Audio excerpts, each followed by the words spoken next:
All right, welcome back to the BFR Podcast presented by Sports Mockery. My name is Dave, cover the Bears for SM, joined like always with my good friend, Chicago Bears content creator, co-host Ficky, and of course our producer Jack, who's on the sticks and going to be part of the pod today as well. So we actually have quite a bit of Bears news. I say this every episode, but seriously, every week there's always at least a couple different storylines, something popping up, and given the time frame with the combine, free agency, and then the draft, there's always going to be stuff to talk about, especially with rumors and such. So really good show for you. So stick around. Before we hop in, Ficky, how you doing, man?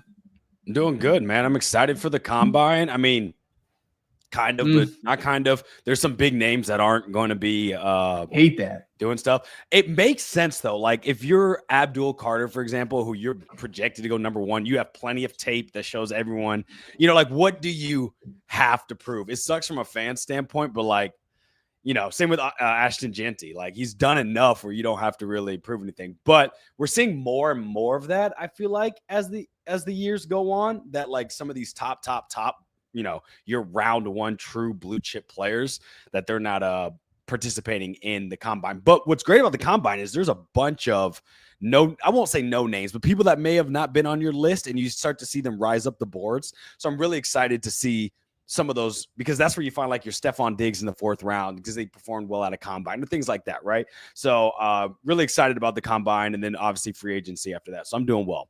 How about you, Jack? Can I say something real quick? Because no, actually, Jack, how are you doing, man? Came back from basketball. You're tired. You're pushing through. Yep, I'm tired. Had a really long weekend. Took a fun trip to Mizzou. Shout out Chase, great host. But yeah, it was a lot of fun and still kind of hungover, I think. It'd be like this. I have a bachelor party this weekend, man, with Isaiah, the guy we play rivals with, and Gus. Man, I'm excited about it. But before we hop into some of these stories about the combine, because you said you understand why some of these guys aren't throwing or working out.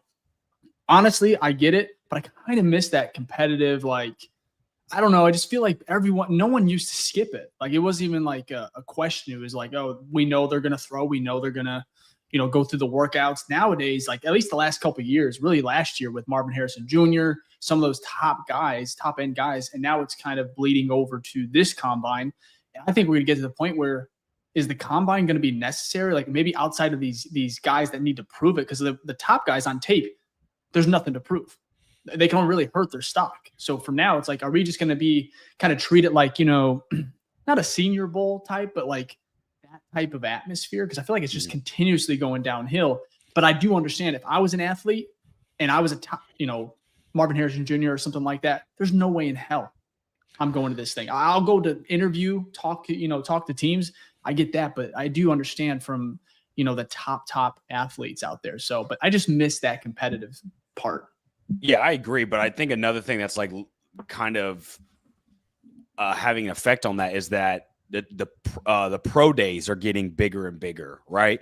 Agreed, so in essence, it's not that, for example, like Abdul Carter is not going to do the combine, but he's probably going to do the Penn State pro day, right? So you still get it, but you get it almost like in their own environment. And it's like, if they're going to choose, right, they'd rather do it at their own place with people they're comfortable with than, at Indianapolis on a turf you haven't played on. There's all these other factors that go into it. So I more agree of a with controlled environment. Correct. Yeah. And I agree with you. Like you want to see that. It's fantastic. But at the same time, you made a great point. Like if you're Abdul Carter, like is your stock going up anymore? Like you're already projected to possibly be number one. If not, you're the first non-quarterback taken out of the draft. So it's almost like just for fans in that sake, right? And then one of the biggest things from the combine as well, like you said, they do the interviews. And then the biggest thing is obviously the medicals, right? Because that's where a lot of players fall because they go in there and find stuff. So it's still valuable that they're going to be there. But, from an entertainment standpoint, it's not as great. And then to answer your question, Dave, like, will this combine be like really a thing? I think so, because again, you're thinking of like at max, like if it gets worse, like super, super bad at max, it's like 10 players that don't that participate, right?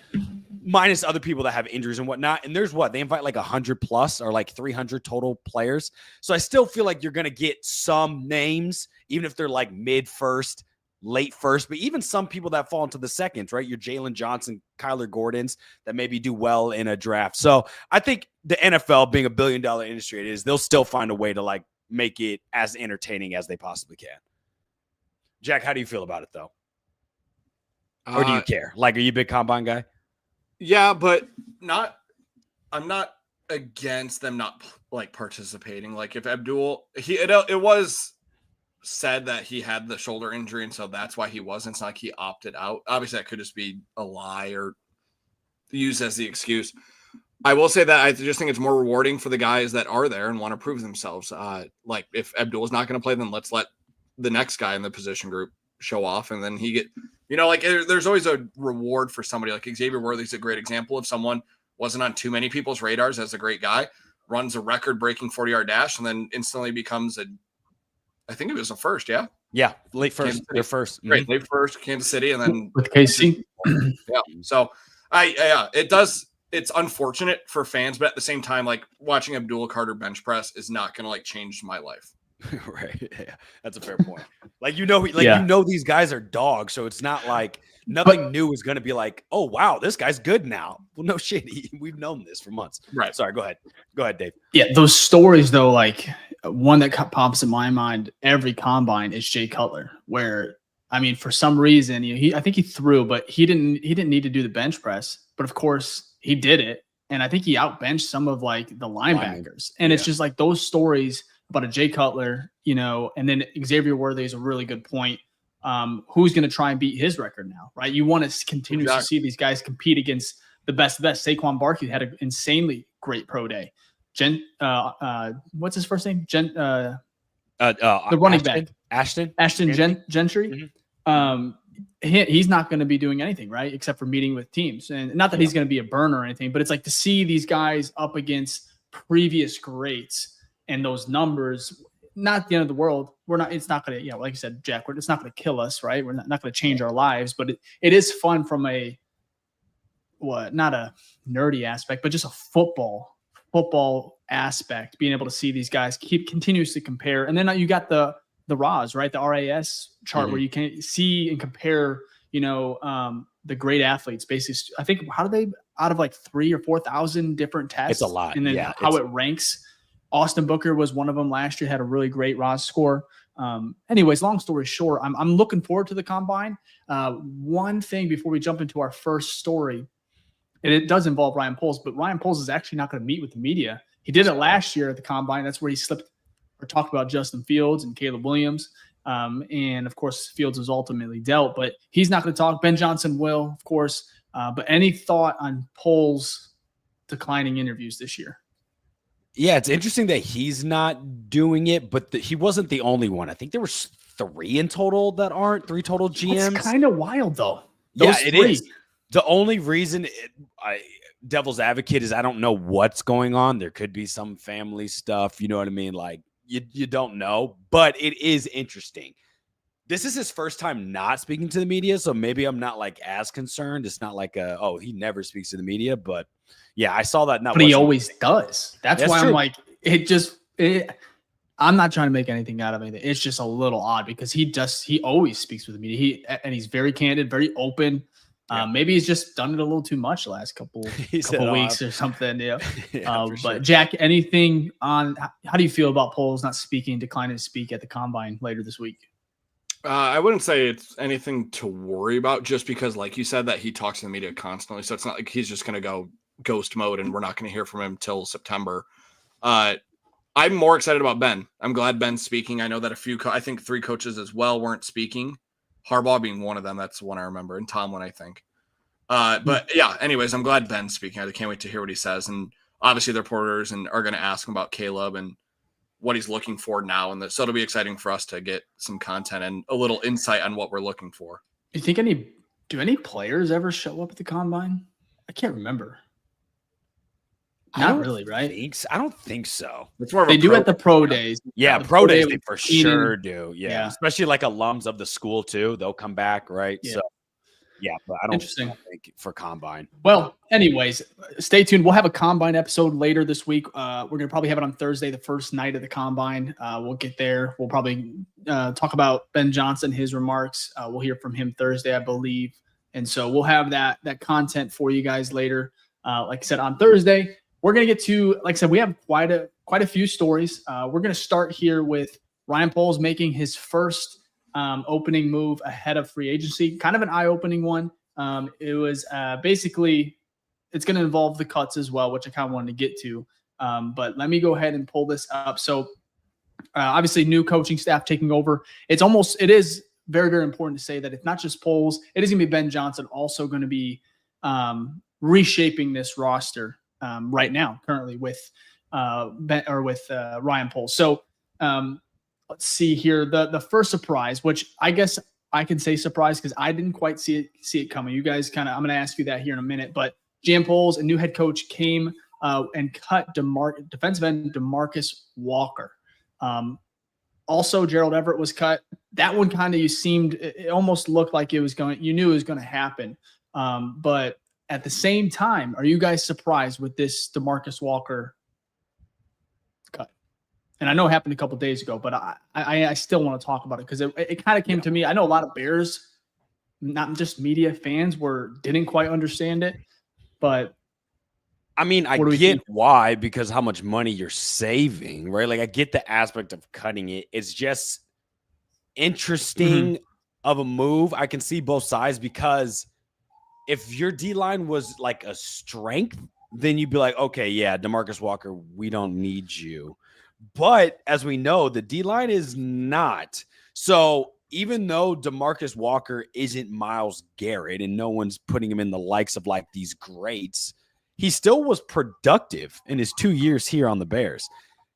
And he was productive. Like, so you're taking away, if your O-line, I mean, if your D-line, like the average is here and your D-line's here, which it is, it underperforms. DeMarcus Walker, now he drops you even lower, right? So now you have to think about how do we fix this gap, right? It'd be different if we were above average and we dropped. You could still be like, hey, we're still performing well, right? Like we can take that loss. But in this case, it's like, okay, well, now you have a defensive end 2 to fill, right? So I get it though from the money and value standpoint, but it's like you better find a replacement, or that has to be a draft pick, someone in free agency that's going to be equal, if not better, because now you have another hole to fill on a defensive line that's got plenty that it needs to be filled. I think that, I think big upgrades are coming. I think both at tight end too, but especially at defensive line. There was a comment here. He's not a Dennis Allen guy. I think that's more than fair. One thing that popped in my mind with DeMarcus Walker, because they saved about $10 million, cutting Gerald Everett and DeMarcus Walker saved about $10 million on the cap. That raised it to they're about sitting around $80 million. So those two moves alone, they're sitting at, they went from 6th most cap space to 4th most in the NFL, which is substantial. And obviously we do have the increase overall with what is the new cap? It's going up by 15 million or something like that. Anyways, every team's going to get that. So either way, the Bears are going to continue to stay at 4th. And that's really, really good because there's a lot they can do. One guy that I thought was really interesting when it came to DeMarcus Walker, I want to kind of hear your guys' thoughts on this because there's going to be several people that have ties to Dennis Allen. The first that comes to mind, former number 2 overall pick, Chase Young. I don't know how you guys feel about reuniting him with Montez Sweat but hear me out, Fick. I know you're shaking your head. Bring him in, also draft a young guy. And not just a young guy in the 3rd, but maybe a top tier, use one of those seconds, but Chase Young and a 2nd round pick at edge, I think it could be interesting. So what are your guys' thoughts on Chase Young potentially coming to Chicago and reuniting with Dennis Allen? Because they were together, I think 1 year on the Saints, right? So yeah, Jack, I'll let you go first on this one. Every question that you're going to ask about draft free agency is contingent on another thing happening. So if we land Trey Smith and then get Chase Young, I'm all in on that. If it's Chase Young and then we go like Mekhi Becton, or we kind of I just don't want to be in a situation where we keep budgeting and taking the cheaper option. Like they're cheaper for a reason. So again, like my delusional mind when he gets cut, I'm like, all right, Myles Garrett, welcome to the Bears. Like, so if we can land, like, again, if we land Myles Garrett, then I'm saying, okay, I mean, obviously that's not the question, but I just more mean, I don't want to sit there and then end the season with like $20 million left. And we got a lot of depth chart guys. You know what I mean? So Chase Young, I'm not opposed to it at all. If we get Chase Young, I would not sit there and be like, what are we doing? But at the same time, it would just have to be contingent that we make other strong moves to build the roster. Man, if it was Chase Young, even maybe like 3 years ago, obviously that wouldn't happen because he was on a rookie contract. I don't know. I think Chase Young, this might be a hot take. I think Chase Young might be the most overrated edge in the NFL.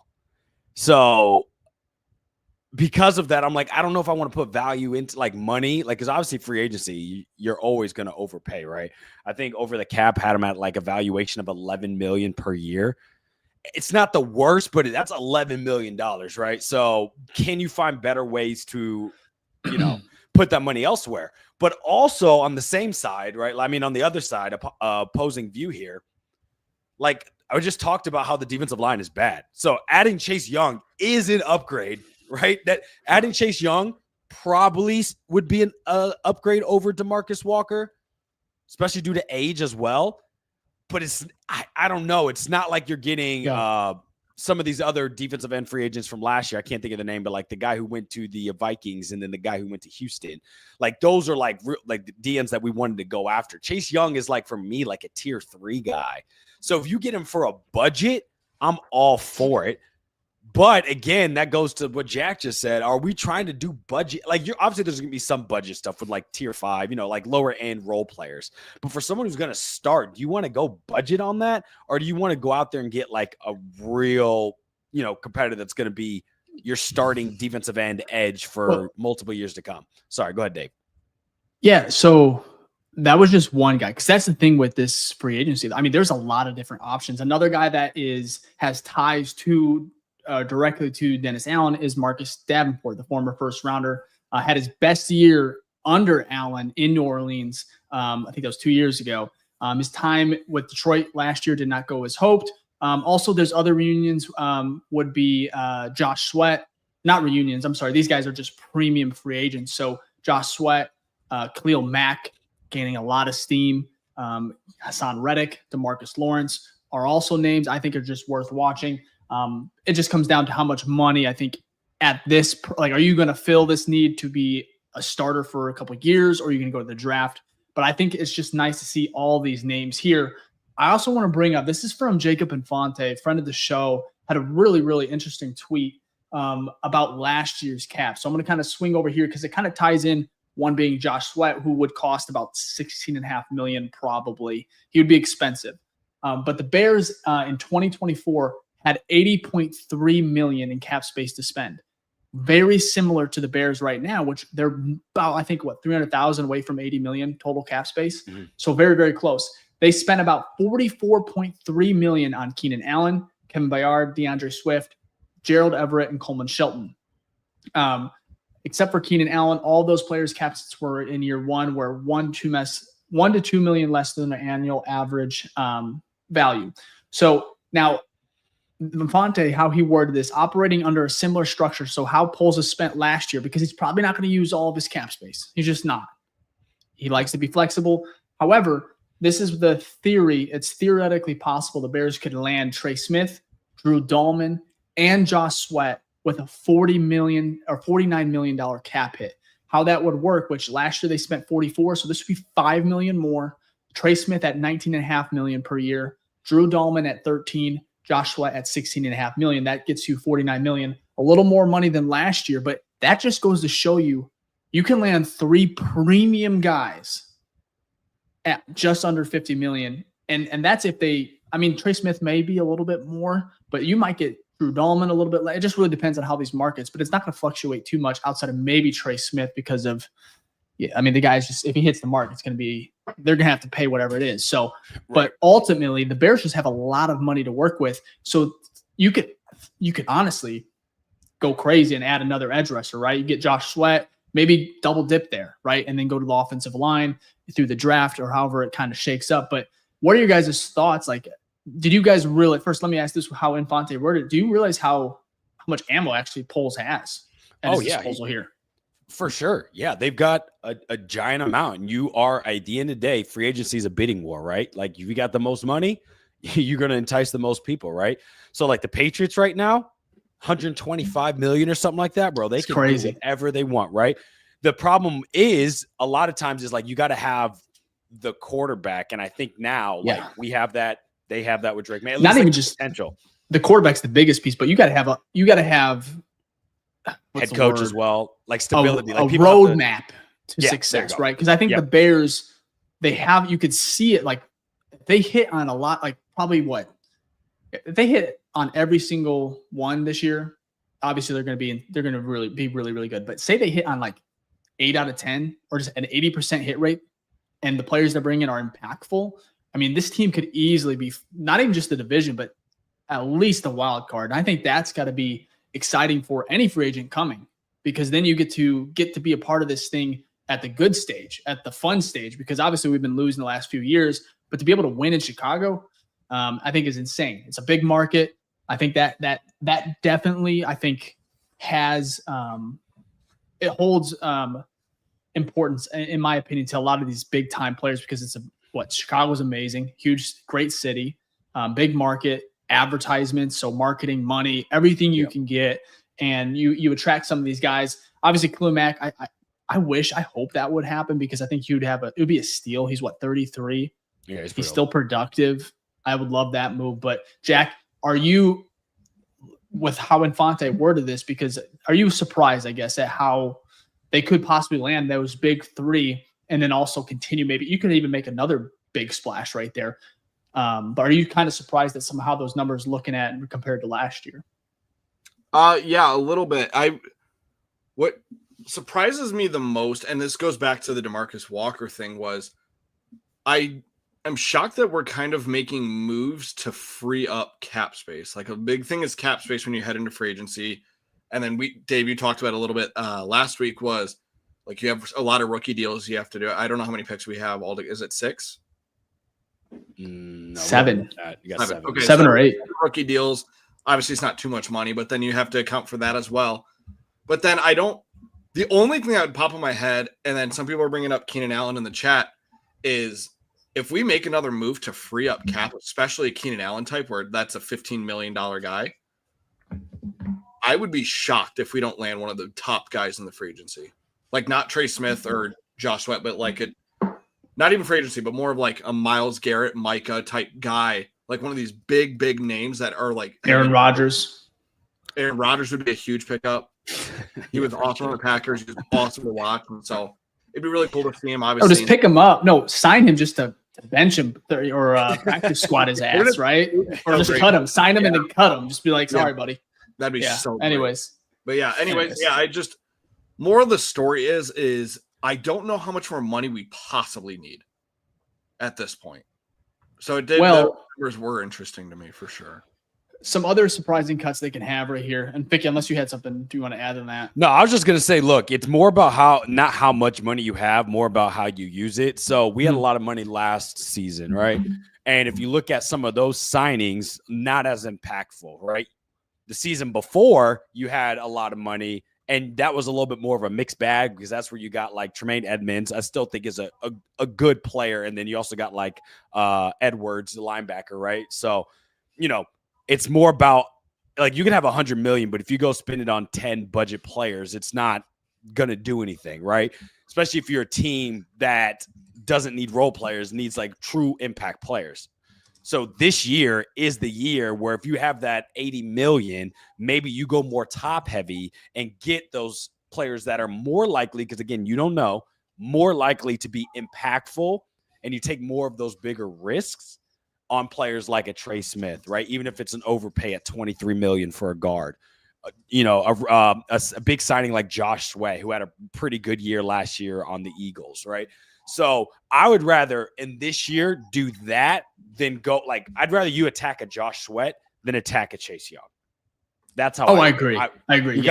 You got to spend the money, get what you can. Now, you don't have to go crazy. Don't obviously empty the bank, but if you end up getting less players, but the players are more impactful. I'd rather have that route than get more players and players less impactful. Well, and I think there's a huge gap between Josh Sweat and Chase Young. I agree. I mean, it's pretty crazy. But at the same time, because you pay for what you get, usually. Free agency, it's always an overpay, but you usually pay for what you get in life. And that's the same thing, I think, with football. Obviously, you have to be very, very careful in free agency. You don't want to – that's not how you want to build your team. And the Bears obviously have a surplus of draft picks this year and the following years. So that's good. But one thing I wanted to bring up is they could save more money here.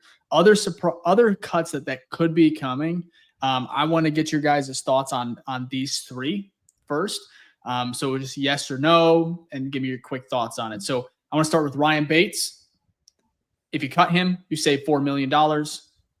Obviously, polls, it's a blemish on his record, in my opinion. You sent a fifth round pick to the Bills last year. He had 105 snaps total, 48.8 pass blocking grade, according to PFF, fourth worst on the team. How are we feeling? Sending and packing? Don't let the door hit you on the way out, my guy. Yeah. But that's right there. Saves $4 million right there. It's just kind of crazy what they could do. Also, kind of go back on Josh Sweat. It's like you said, how much are you willing to spend? Also, a lot of this has to do with how they structure the deals, which I think the Bears promoted their cap guy to the vice president now. They did.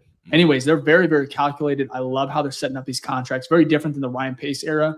So it's how they structure that initial first year cap hit and then also down the road, because they really typically like to have a bigger cap hit on that first year when those deals, at least that's how it's been structured. Yeah, but it's going to be interesting how if they start to compete and money gets a little tighter, I guess you could see them maybe pushing that money, kicking it down the road. But next on to the next cut here is safety Jonathan Owens. You would save $1.5 million cutting him. I want to throw some stats here. First of all, he's almost 30. He also had the worst coverage grade on the team between defensive backs and safeties, which I did not realize, according to PFF, 53.9. And he also allowed a team high 5 touchdowns. So for me personally, the stats maybe are a little worse than I guess on what he put out on tape, but you only save about $1.5 million or $1.5 million.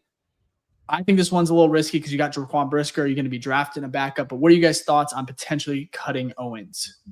If we didn't get Dennis Allen, who loves to run like his nickel sets, he loves 3 safeties on the field, right? So, can Jonathan Owens play that? I think his value might actually have gone up because of the defense that Dennis Allen plays. So, he had more splashy plans that we know about. He had a couple fumble recoveries, and I think he had a touchdown too. So, there's stuff that we remember from him. But, I mean, it's $1 million, right? Again, like Jack said, we have a lot of money. It's not the value – the risk of what you're getting versus what you're possibly losing, it just doesn't. If it's even, then it doesn't make sense to cut, right? I need the value to be so high that you're like, oh, that makes sense. But $1 million to lose someone that could possibly fit this defense, I don't know. It could happen, but when we're like, just $1 million, $1 million for sure. Anyways, Jack, how do you feel about Owens? Yes or no?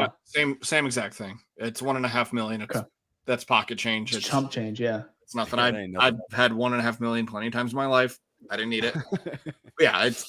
Worst comes to worst. He's a hell of a special teams player. And so if I'm paying $1.5 million for one of the 11 on special teams, versatile. That's a great point. He is a great special teams player. Mm-hmm. So I don't, like I said, I think those are the 3 other, I can't think of, I have another one here that we'll get to, but so I guess after these 3, if you can think of anybody else that we might be able to throw on here, just let me know. This one is, I've talked about it all season. I know he hit the game winner against the Packers to end the season.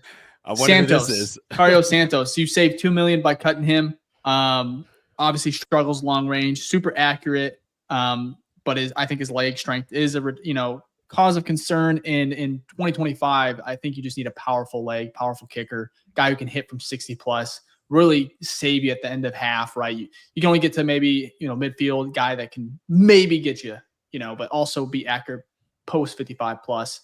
Anyways, you save $2 million. That's true, but I'm talking 58, 59 with ease. That's what I would like to see. At the same time, I understand we're Bears fans. We let Robbie Gould go. I think that's a little different of a situation because Robbie had a strong leg. He's super accurate. He had a down year. Yes. Santos, I think there's a glaring issue. Low trajectory. Talked about block kicks. They obviously fixed it later in the year. But for me personally, I get moving on because you may find a guy who has a giant leg, but is super sporadic, not accurate. But for me personally, I would almost want to move on from Santos because of some of these concerns about him not being able to consistently hit from deep. Talking basketball sounds like. Anyways, Ficky, Jack, are you cutting Santos to save $2 million? First off, let me say this. It could have been 2 cents and you probably would have cut his ass. So he redeemed himself. He redeemed himself because that Minnesota game where he hit the game winner to send it to, or not the game winner, send it to overtime. I was like, I respect you needed that one. And he had the outside kick too. And then he had the outside kick. And then he hit a game winner against Green Bay. So I have a lot of grace for him right now. And I like his accuracy. So if they didn't move on from him, I totally get it. I would be fine with it until, midseason there's some issues probably. Then I'll be really pissed at myself for, giving him some slack. But yes, I get it. It's a weird dynamic with him, in my opinion, because there's not a fatal flaw, but there's a big flaw that can rear its ugly head in back-to-back weeks potentially, or even in the playoffs. So are you guys cutting him? Yes or no, though? That's the question of the day. This is probably is a very tough one. If you get someone who can hit those, absolutely. Like I'm all for, I don't care who the player is, the name is, I'm all for give me the best people, right? So if you bring in Joe Schmo, who was working at Publix, and this dude can hit 57 yards, right? He maybe not as accurate, but enough where you're like, okay, we can now score points on the field where we couldn't before. Absolutely. Sorry, Santos. I appreciated you here, but the hard part for me to bargain or try to not bargain, trying to think of in this situation is he is good enough, right, to where like a cut you have to question.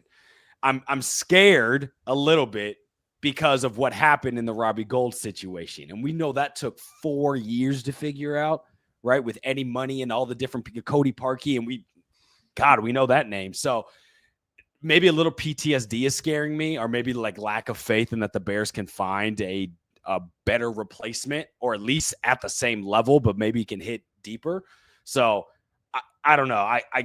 It's a cop-out answer, but I'm not really sure if I cut him or not. And I'm not sold on either way. I need to see who the other person is. Like if they draft a kicker in the 7th, right? Or not, don't draft, but they get a kicker in UDFAs, right? Undrafted free agent. And this guy was like a beast in college. Then I'll be like, okay, yeah, do a post 6 or whatever the June cut is. And let's rock with him. But until then, it's like, who are you going to get? Jack, how about you? If we made money by cutting him, I'd still cut him. I fucking hate Cairo Santos. Bad. Real bad. Well, I'm so sick of the narrative of like he can make 30-yarders. Like if we're not watching NBA games, we're like, oh, wow, he makes layups. We got to keep him around. Fuck that. He can't make long kicks. If we made it to the Super Bowl, God willing, and he had to kick a 50-yarder to give us a ring or we go home with nothing, we would all be throwing up. There would not be a single person that trusts that guy to make that 50. I'm just saying, let's Tory Taylor this bitch. Let's go 4th round. Give me anybody. Give me the kicker. 4th? Sure. You're wild. Let's do it. Absolutely not. When we went through the phase, who did we have prior? There was the QB competition. Eddie Pinheiro. Eddie Money. And who Eddie did Money. Cody Parkey. Cody Parkey, and then someone else. There was someone. I think Santos actually took Pinheiro's job because of injury, too. He did. Oh, he did. Connor Blewett. That was his name, wasn't it? Connor? I think it was. Yeah, there was one of them. Yeah. Moral of the story is, to me, is like I don't want that to happen. Where like we have like 2 below average kickers battling for a spot, but like it's just again in today's day and age, like there's Harrison Butker, and we know he's butter. There's Brandon Auburn. We know he's butter. Like it's these guys. Didn't Harrison miss some playoff ones? He can miss them all he wants. At least he can make a goddamn 40-yard kick. We have our little guy. It just keeps getting lower. I love it. I know it's like it's gonna be Cairo 20 can't yards kick now. anything. I know, right? He can't do shit besides make like PATs, and everyone's like, I like oh, this stance though. PAT. You know what? I don't. Dave doesn't miss free throws in his rec league. It's the same thing. Who gives a fuck? He's I supposed did to. airball one, actually. I take that back. Don't tell people that. I was tired. Yeah. Don't Legs you gone have to say in it. the You don't have fourth. to say it. Just go Yeah. in like, nope. I'm honest, man. Anyways. I mean, look, I can see it. Look, you went 39 for 40. I mean, actually, I don't know what his numbers were, but like, it's not like this man is like perfect. So again, it's all about who is the next man up. If you cut him, bring someone better. If you don't, you made the wrong move. I don't care if you couldn't hit a 50-yarder. If you bring someone in on the team and they are worse than Cairo Santos, then you made the wrong decision. That's with any position. And I just don't have faith that they can do that because we've seen of recent that it took them 4 years to figure it out. And we actually lucked, like you said, Dave, into Cairo because Eddie Money got injured. So we'll see what happens. He maybe steroids, like You're figure it out, PEDs. find a way. For our kicker, yes, because he's so damn accurate. If he could hit 60, 65, he would be an insanely great kicker. He needs to go to top 5 Thailand and get the metal rod in his legs and get up to like 5'10". Now we have a kicker. But until then, he's got to relearn how to walk first. But yeah, for sure. Yeah, it's a year-long recovery, and then we have our guy for the future. Yeah. That's Ficky, that for those watching YouTube, it looks like the Super Bowl trophy behind your left shoulder, almost. For some reason, it looks like the Super Bowl trophy. I don't know, like it's in the bottom left corner. No, bottom left corner. Is it a lamp? Oh, over here? No, other way. No, sorry, it's so confusing. It's like flipped. That's a bike. For some reason, it looks like that oval shape of the closest the Bears ever got to one is me having it. So yeah, no, that would be crazy. Anyways, off topic. Let's take a pause here. Let's do we'll do an ad read, and then we're going to go ahead and get into a couple more interesting topics. Ficky, you want to take over here? Absolutely. First off, if you're here watching us right now live, we do appreciate it. I know there's a bunch of people in the chat, so really do appreciate that. This is the #1 show for the fans, by the fans like y'all, because Dave, Jack, and I are fans. We go through the ups and downs of the season, just like y'all, all the pain, the heart wrench, but also the joy when we beat the Packers on a game-winning field goal by your man Santos. So we appreciate all the love and support. If this is your first time, thank you so much for joining the BFR podcast. Again, the #1 show for the fans, by the fans. But if this is your first time, please leave a hashtag #NewFaceGang in the chat. We'll make sure to give you a shout out before the end of the show. And if you're OG, which means that you've watched more than one episode, please give a hashtag OG in the chat. And we will also give you a shout out before the end of the show. So we really do appreciate it. Also, like and subscribe. If you haven't subscribed yet, please do that. It's for the algorithm. FTA helps get this show out to other dope ass fans like y'all, because we're really trying to build a community here. And also just like the video, because that also helps push the show out. It's free, so we really do appreciate if you could do that. Also, if you want to support us, you can by going to the BFRstore.com, where we do have merch. Surprise, surprise, we got some new drops that will be happening draft week, so get ready for that. It's going to be awesome. But if you want to bundle up this winter, go ahead and go to the BFRstore.com. We have hats, hoodies, beanies, sweatshirts, T-shirts, everything your heart could desire. If you want to get something for a friend, if you want to get something for yourself, just go to the BFRstore.com. Also, if you want to help support us, you can join our Patreon. That's the BFR Den on Patreon, where we have monthly giveaways, private Zoom calls, and mailbag episodes. Actually, Dave, Jack, and I will be doing the mailbag episode recording right after this show.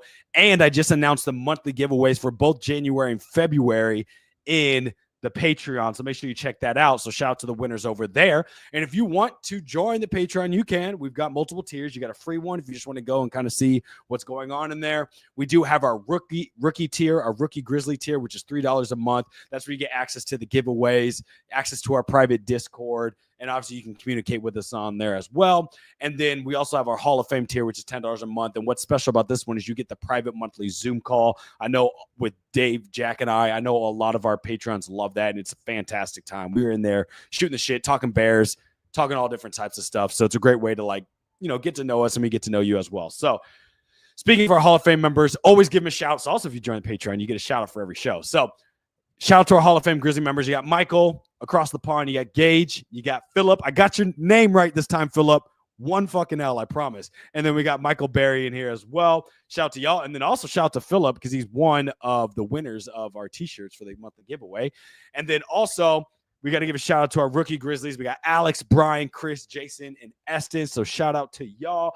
We appreciate all the love and support. Again, the BFR Den on Patreon, the BFRstore.com. All the proceeds just go back to the show to make this better, start working on some events that we're working on. Just keep bringing value to y'all. So we really do appreciate it. And if you don't support us fiscally, totally understand. But could you please just support us by liking and subscribe? And make sure to leave your hashtags, OG and New Face Gang. We'll give you a shout out before the end of the show. Appreciate it. Absolutely. Yeah, absolutely. We are on the road to 10,000 subs. You guys have been killing it, so we appreciate it. Thank you, Ficky.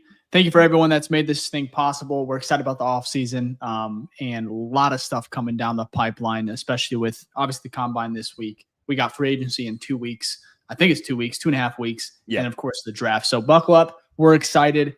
I want to get on to Ian Cunningham.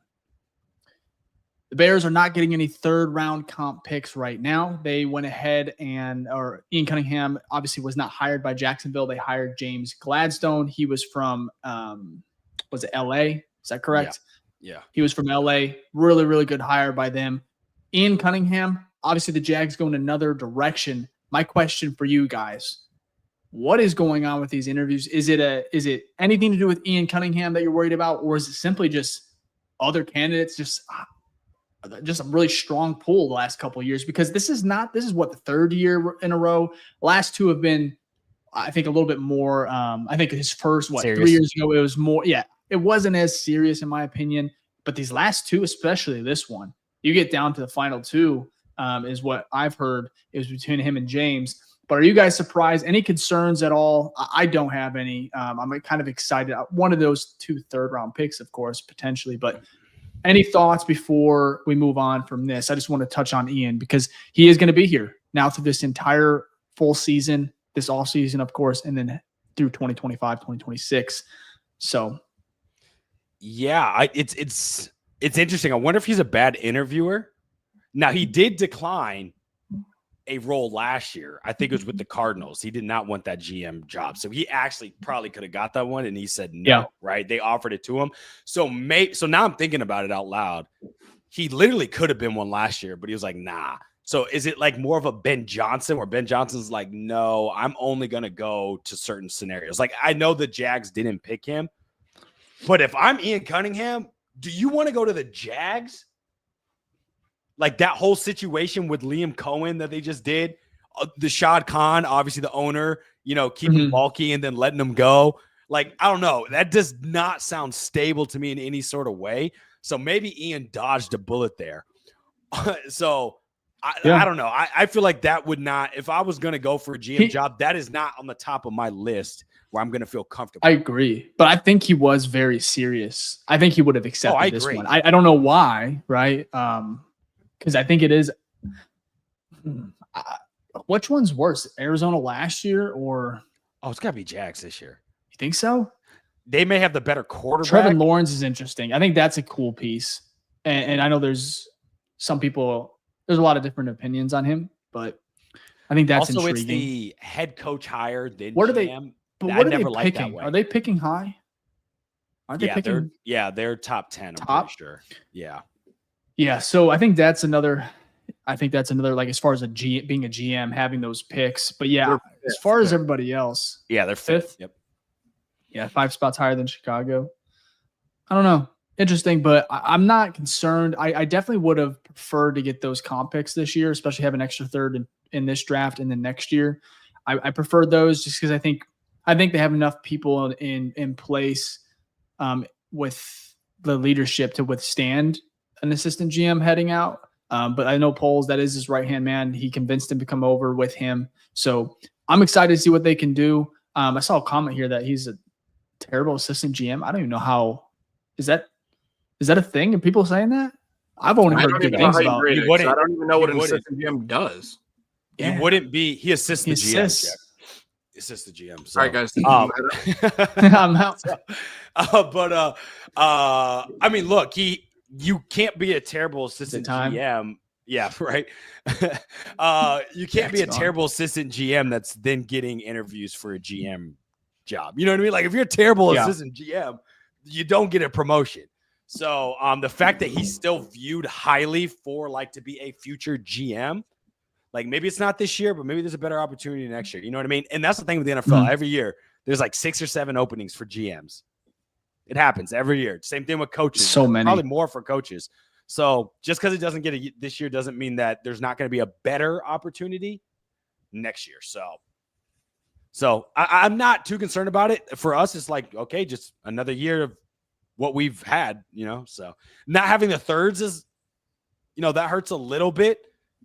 But it's not like we lost the thirds. It's not like we just trade or something. It was like we would just gain them. So we never really had them to begin with. So it just gets pushed on to whenever he finally leaves. Because he will leave at some point. I think that's fair to say. Mm-hmm. It really depends. I think that's an interesting point because there was I forgot what it was. Mainly when it comes to Ian Cunningham, one thing on his resume that I don't think he technically has is winning, right? He doesn't have like his draft picks. Some of them are nice. Some of them are nice, right? But it just hasn't equated to wins, like in the win column.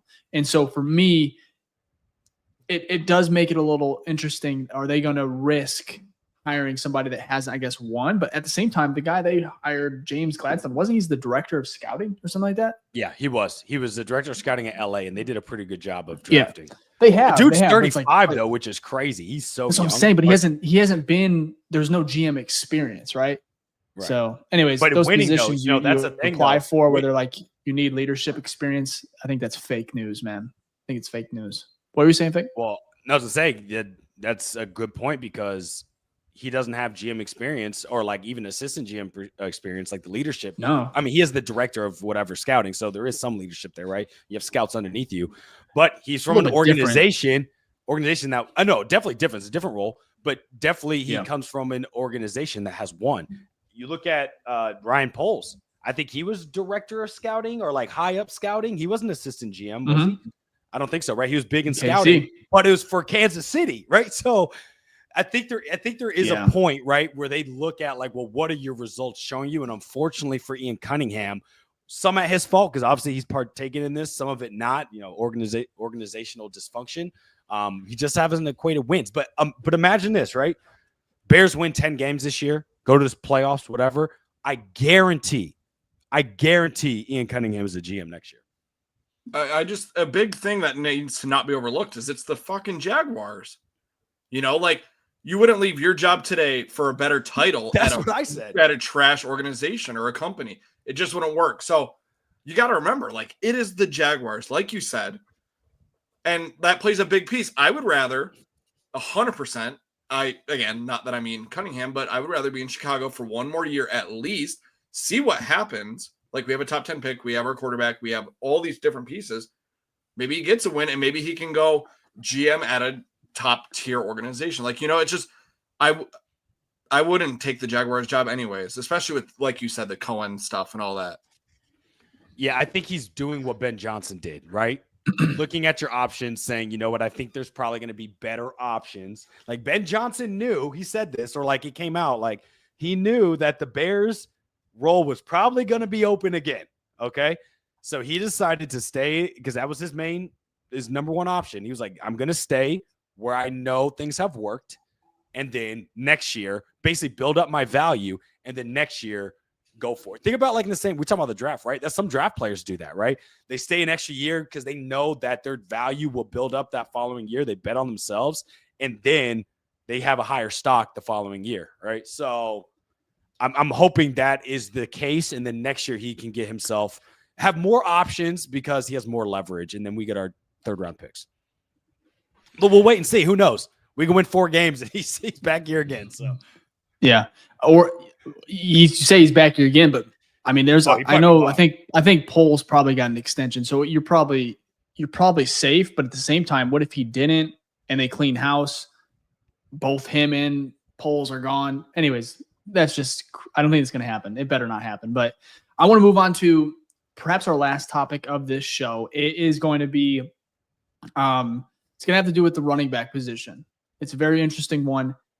Ben Johnson, as you know, based on his track record, when he got to Detroit, he does love running the football. It's simple as that. One of the first big moves he made when he got to Detroit, or not that he made, but he definitely played it. He had a big voice in this, was trading DeAndre Swift to Philly in the spring of 2023.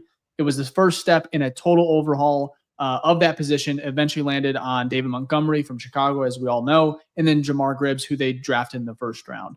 Mo Moten of Bleacher Report, he believes that the Bears are going to do very similar track record, or do the exact same thing. They're going to trade DeAndre Swift again to the Raiders for a 5th-round pick.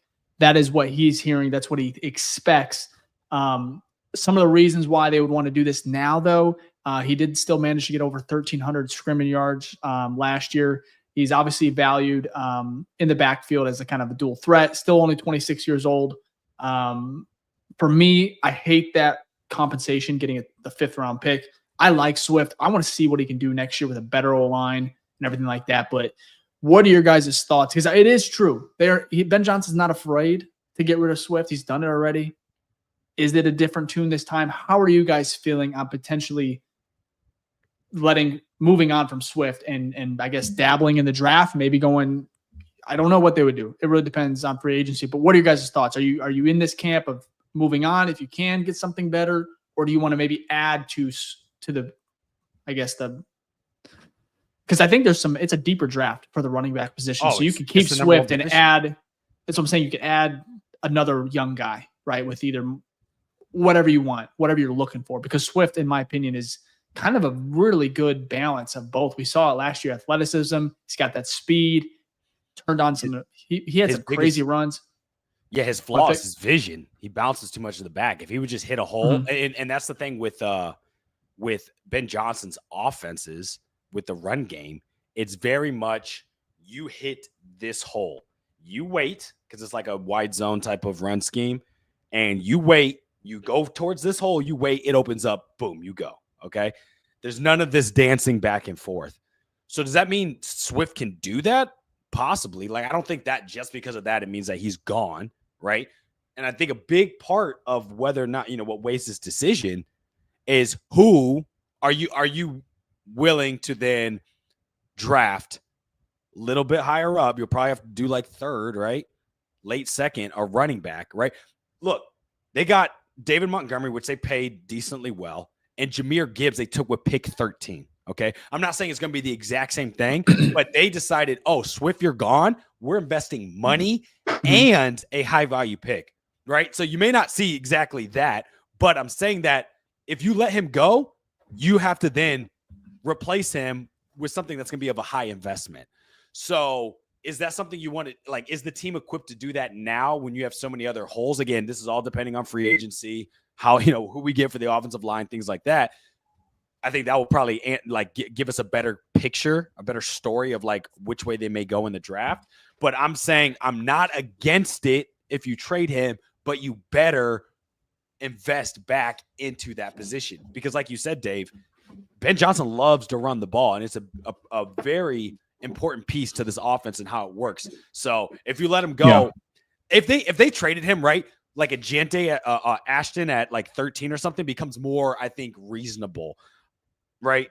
Especially if you land Trey Smith, Josh Sweat, for sure. Dahlman, and you got 2 seconds to play with, a 3rd, 4th. It gets crazy. Right. So and so again, it's like if you're letting someone go or you're letting them go, you need to invest back into it like immediately. We can't have this team has too many holes. Yeah. So to take someone who's at least above average, right? Swift isn't a top 15 running back, but he's definitely top 20, right? So maybe he's even top 15, but you're basically have to replace a slightly above average running back. And you can't have a year where Caleb, a young quarterback, doesn't have someone dynamic in the backfield that can help open up the passing game for him. So I'm not against it, but it's not like on the highest of our priority list of like things we need to upgrade at. Yeah. Jack, what about you? What's your thoughts? Oh, sorry, Jack. Nope. I think running backs are a very overlooked thing in Ryan Poles' venture in Chicago. The Roshan pick kind of sucks now because at the time you were like, everyone was saying without Bijan, like he would have been starting at Texas, he would have been a top 10 running back in the nation. Now he's like kind of worthless. We have people in the comments saying cut him. Like That was a fumble. Signing DeAndre Swift turned out to be a fumble. Like he did play really well, but obviously there were a lot more problems than there were successes for him this year. And that's not saying he can't turn it around. The offensive scheme itself sucked. It's not like he really had too big of a shot. But in terms of cutting him or not, like you just said, what would the replacement be? Like I did see that Aaron Jones was someone at Fox had him coming to Chicago for $7 million or something like that. Like 33. Right. And so it's like, I just don't understand. Like, that's not a, so it's tough. I wish it wasn't the situation. Obviously, if the Bears do go the Genty way, if that's an actual possibility, he doesn't catch the ball too much. He's more of a power back. So then it would be a nice compliment, but we shall see. I think it makes sense Swift in a very shitty situation last year where offensive line, they had so many different personnel changes and groupings throughout the year. I think it led the league in regards to how many different guys they had out there on that line, different variations, and he still had 13 total scrimmage yards. 1,300, sorry. I'm 13. Like 13. With our offensive line, I'm not surprised. It's a Monday. 1,300 total yards from scrimmage is just impressive. And I think the Bears, I know we said this last year, but they are going to get better from a coaching standpoint, from a talent.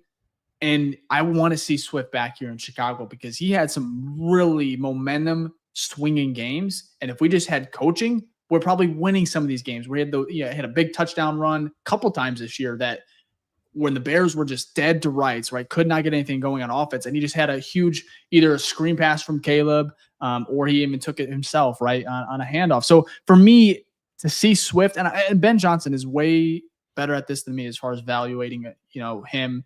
And I don't understand why they traded him. I don't even know if it was ever leaked. Maybe they just didn't like Ben Johnson. They just didn't really feel like he would fit, I guess. I don't know. Maybe the scheme. Long story short, has to be scheme. I would like to see him keep him and then add a young back this year because it is so deep. Can I do this? We're going to go through like an exercise. It'll be quick here, but I'm going to go through the top 5 free agent running backs. And you let me know, would you rather have Swift or that free agent? We're going to start from 5 and we're going to go to 1. Okay. So number 5, Javonte Williams on the Denver Broncos. Would you rather have Swift or Javonte Williams? Swift. Okay. Same. Jack. Yep. Okay. Nick Chubb or DeAndre Swift?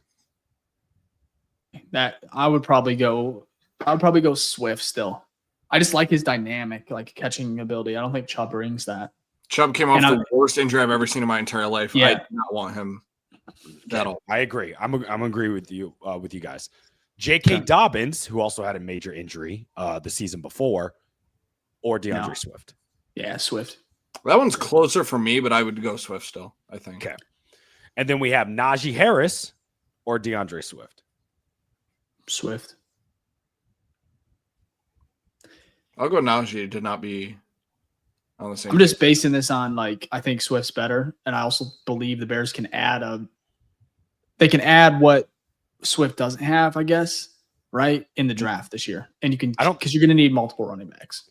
I don't think Najee's as effective in the passing game. He can run the ball though, so I'll give him that. He's a great runner. And the Bears need that. I think they need a pure runner, but it's don't go and sign that in free agency. Well, you just spent a shit ton on Swift as well. So you got to put the money into it, right? And then the final one is Aaron Jones. And I think we talked about that, right? We take Swift just because of 5 years ago.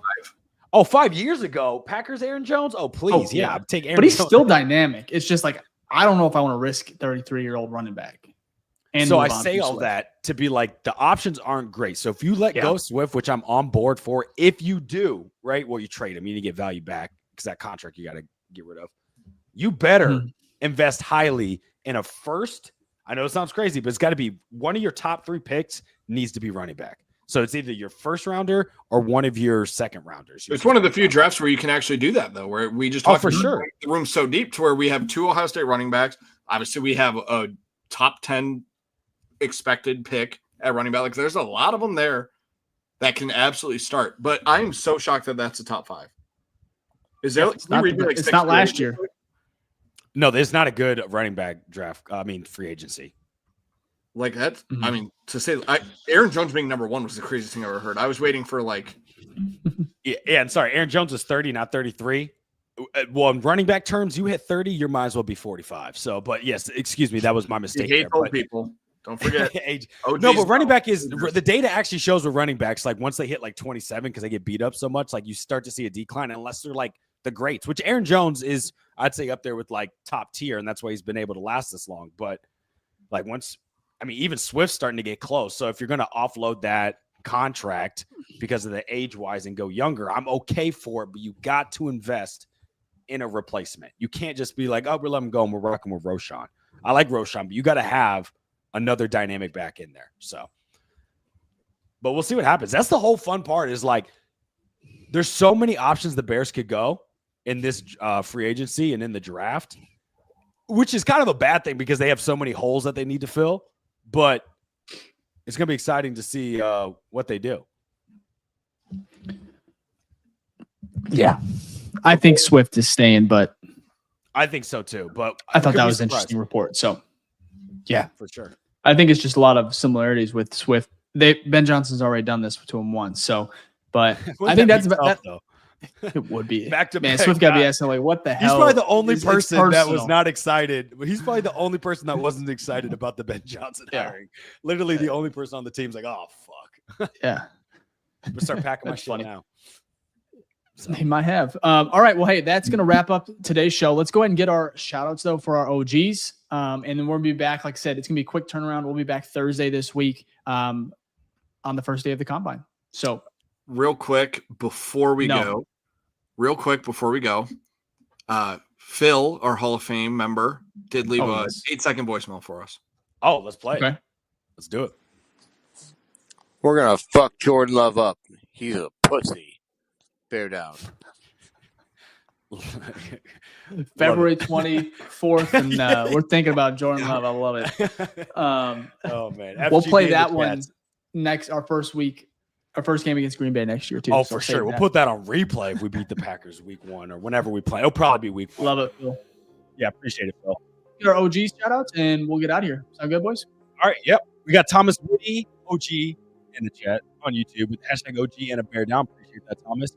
Oh, my man, Blake. Glad he heard. Hopefully, he heard that voice. Fan is my bro, but hashtag OG. That's right. The BFR fan. I mean, the BFR show is so big that even Packers fans want to enjoy it. So we appreciate that. We got Leo Carney on here. He says, I'm really pumped for next year. Hashtag OG. Appreciate that, Leo. Then we got Giovanni in here with the hashtag OG on YouTube and a bear down. Appreciate that, Gio. And then we got Adam in here with the hashtag OG on YouTube. Appreciate that. Michael Berry, Hall of Fame Grizzly member here. Hashtag OG, bear down, baby. Let's win another offseason. That's facts. That's one thing we do win is an offseason. We got Coda over here on Twitter with the hashtag OG. We got Mike Nickus over here. Hashtag OG LFG. Let's effing go. Yeah, that name is close. Plastic Rockets over here with the hashtag OG the Bears. Appreciate that. And then we got our Grizzly member, our rookie Grizzly member, Alex in here with the hashtag OG. Thank you for making the offseason so much. We appreciate it. Thank you all for being here. Kyler Villagomez on YouTube. Appreciate it. Hashtag OG. We got J-Dog in here flexing with the Avi on YouTube with the hashtag OG. Appreciate it. A lot of OGs in here. A lot of them. As you're cooking. Y'all. Before we head out of here, on your way out, if you enjoyed the stream, if you're watching later, hit that like button. This one's almost at 50 likes, 60 likes, whatever it is. We just appreciate it. Road to 10K is still on, and we appreciate the support mid-February, and a lot of you are talking Bears still. So we love it. Again, a quick reminder. I've got one show a week. Typically, this week we are going to have 2, but typically with the off season, it's going to be 1 show a week. Of course, we'll have emergency pods if needed, especially with free agency and such coming along here pretty quickly. And then we'll have our draft special. So we'll be going live on draft night. So speaking of that, I did see a funny comment. I can't remember who it was, but someone said, are you guys doing a week-long live free agency episode? A watch along all we're week? going to be going live a lot that week. Yeah, so for sure. Yeah, for sure. I pray to God. We will not be doing a straight 72-hour I episode. hope that we get news of a breaking signing, and then they sign another one midstream, or sign them all midstream, so we can just react right then and there with y'all. Either way, we will be dropping pods a lot that week. So instant reactions are going to be on the way, and we'll be back, like I said, Thursday. So bear down. Peace.